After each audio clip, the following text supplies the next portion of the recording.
Bonjour à tous. Alors on est parti sur l'entretien du slingshot. Aujourd'hui, comme promis, épisode 4, on va partir sur vidange de boîte de vitesse. Alors pour cela, on aura besoin naturellement de l'huile. 75W90, c'est ce qui est préconisé, mais attention, c'est en GL3.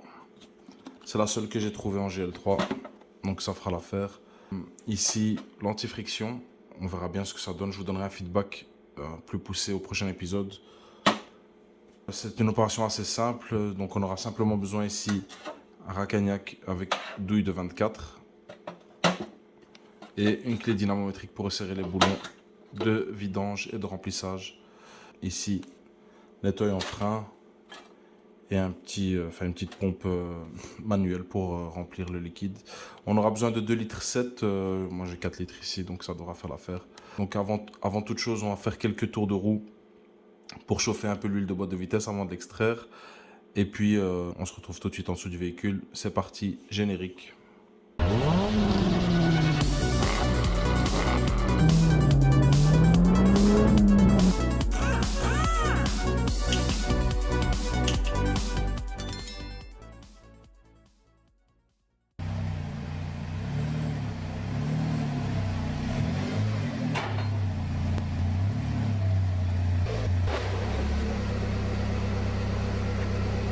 Ok les amis, alors on est directement en dessous du véhicule.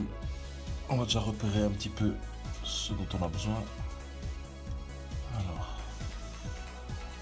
ici,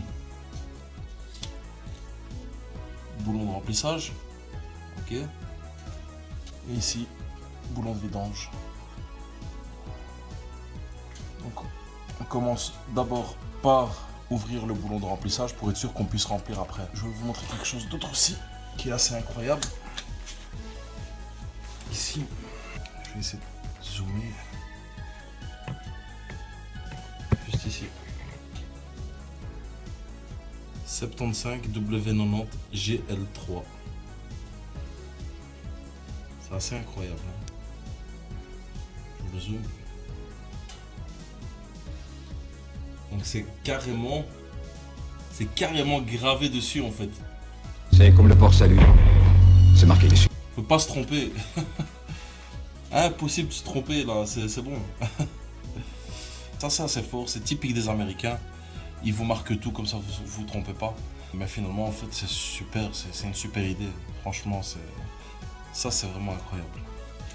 Et ça mérite d'être souligné. Petit détail. Oh, c'est ouvert.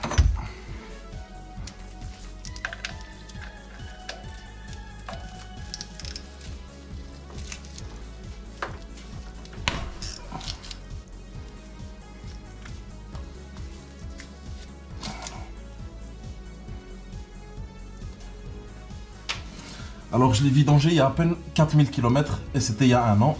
Donc l'huile ne devrait pas être dans un sale état normalement. On va voir ce qu'on va trouver tout de suite. Mais voilà. Transparente et super fluide. Ouais. Avec un niveau qui est fait. On ouvre ici.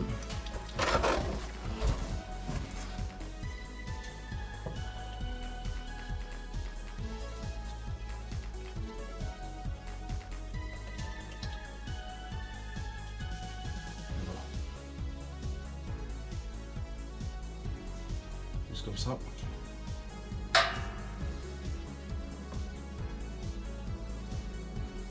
Voilà. Super belle couleur. Pas d'odeur particulière.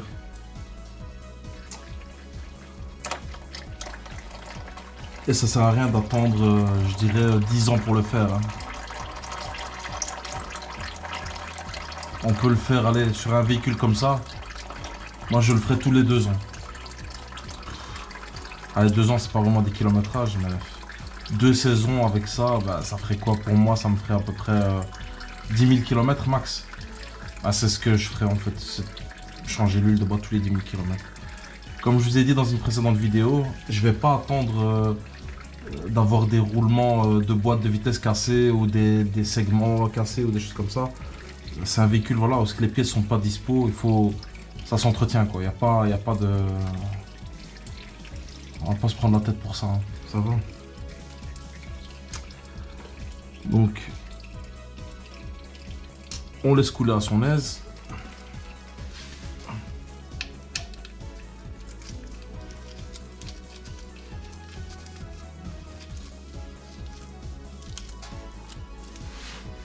Alors, clé dynamométrique réglée sur 37 Nm.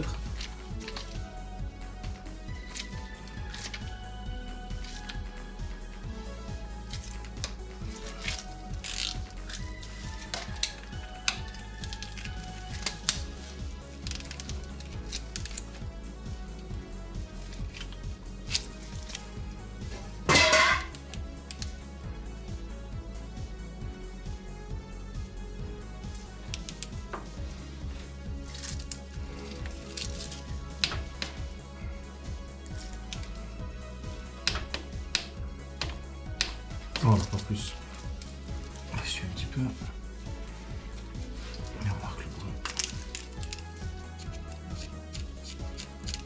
Voilà. C'est très clair. Ok. Alors je vais couler un petit peu.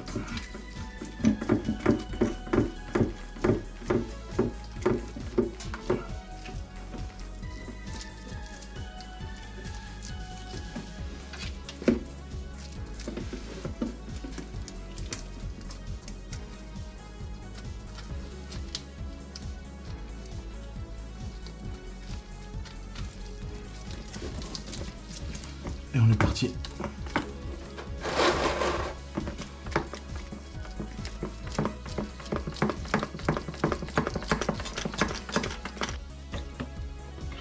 Alors, ce que je vais faire maintenant, je prends un nouveau bidon.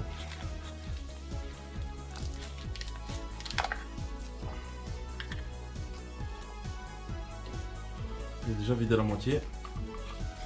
Ensuite, j'ajouterai le xénome dedans.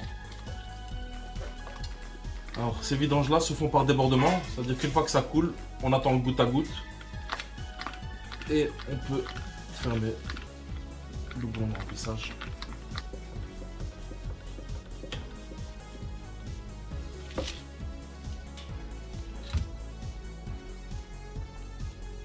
Mélange un peu.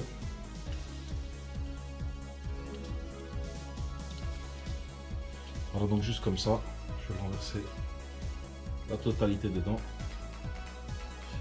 C'est fait pour 3 litres d'huile, donc là je vais utiliser 2 litres 7. Bah, écoutez, ça fera l'affaire.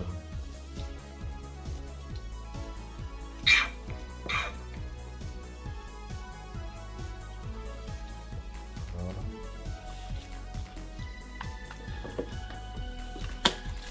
On va secouer un petit peu.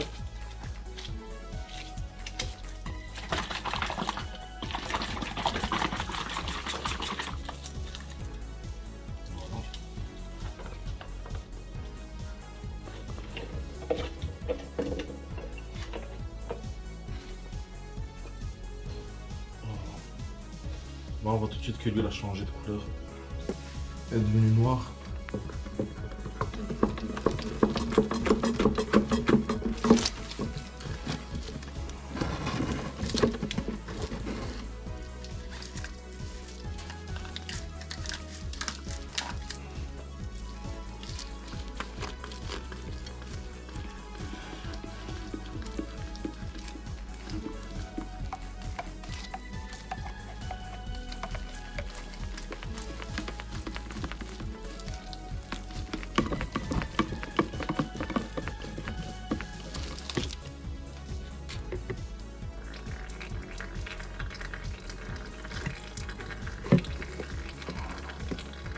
Donc on y est. Hein. Elle a pris presque 3 litres. Hein. Prévoyez 3 litres avec... Bon allez, si vous prévoyez un anti-friction aussi, ben... Ouais, avec 3 litres vous serez bien. Hein. Voilà. Alors maintenant c'est simple. On attend que ça finisse de goûter. et on sera à niveau. Ce qu'on appelle le goutte à goutte, hein. Donc là pour le moment on n'y est pas encore, mais une fois que ça commence à goûter, ben on est bien. Ok, là on y est, hein. On voit que ça commence à devenir irrégulier. Là on y est. Voilà.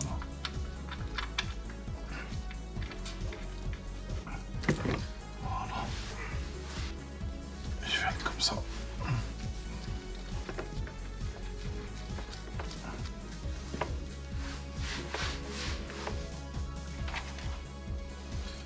Ok. Pareil.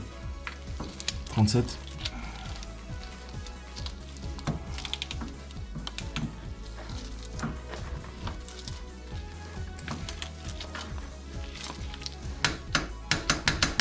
Rien que ça.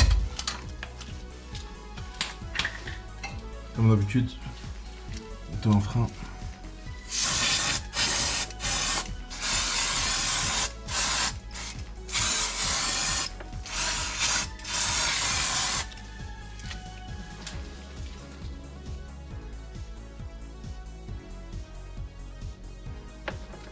Voilà.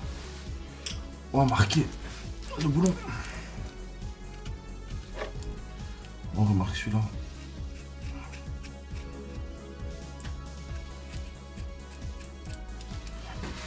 Voilà. Et maintenant on va marquer. Donc aujourd'hui on a 15 000 km plus ou moins.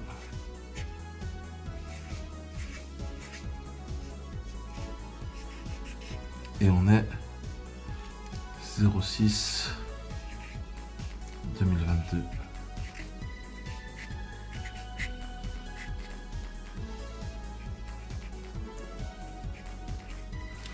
Voilà, juste comme ça, un petit historique hein, de ce qu'on a fait. Ok, on va aller ranger le matériel hein, et puis on fait un petit débriefing.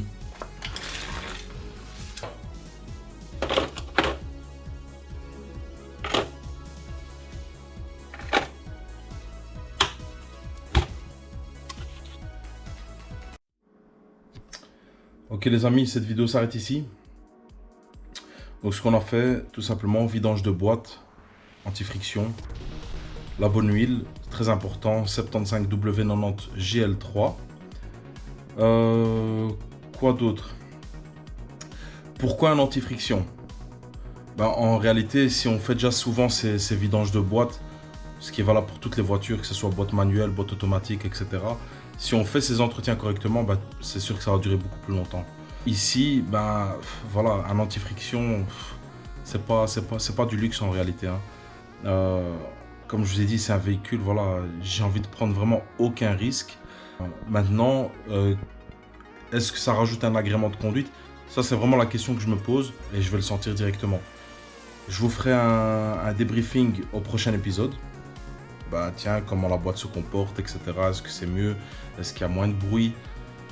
À ce propos, on a fait la vidange de pont et la vidange de pont, ben, honnêtement, il y a beaucoup moins de bruit. Donc, en réalité, quand on voit c'est un véhicule, on entend tous les bruits ben, parce qu'il n'est pas isolé du tout. Et après avoir mis l'antifriction dans le pont, ben, on entend beaucoup moins. Donc c'est que quelque part ça marche. Ce que je vais faire ici, une fois que j'aurai pu essayer le véhicule, je verrai bien est-ce que les rapports passent plus facilement, est-ce que c'est plus souple, est-ce que c'est plus doux, est-ce que ça fait moins de bruit.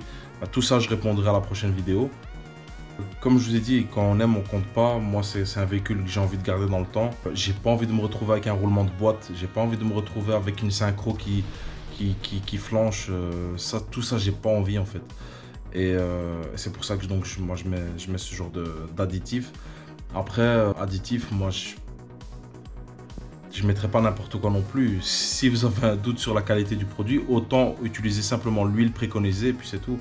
Si vous avez vu, l'huile elle est imposée, c'est carrément marqué sur la boîte. Et ça franchement c'est génial, moi j'ai jamais vu ça avant. Mais en fait c'est génial. 75 W90 GL3 marqué dessus, on ne peut pas se tromper. Après, très important, toutes ne font pas GL3. Parfois, vous avez certaines huiles qui vont faire GL4, GL5. Parfois, vous allez voir qu'elles vont faire que GL4 et d'autres que GL5. Très, très important. Pour ça, il faut que je vous explique dans une autre vidéo les différences voilà, entre les huiles, toutes les normes, les GL3, GL4, GL5. Qu'est-ce que ça veut dire? Aussi, les liquides de refroidissement, c'est la même chose. Il y a aussi des normes à respecter. C'est valable, en fait, c'est valable pour tout. Donc, utilisez bien les produits préconisés pour votre boîte de vitesse. Ici, la disposition, c'est similaire à ce que vous allez trouver sur BMW, Mercedes. La boîte, ça se trouve dans la même position et le principe est le même, en fait. Donc, vous pouvez vous servir de cette vidéo pour faire vos entretiens de boîte manuels sans problème. Prochain épisode, normalement, ce qu'on va faire, c'est graissage de l'arbre de transmission. Et la suite viendra plus tard. Donc, abonnez-vous pour ne rien rater. Et on mettra la série Slingshot un peu de côté. Après le graissage de l'arbre de transmission, on va passer sur du lourd. Allez, à bientôt. Merci d'avoir regardé la vidéo. Tchuss.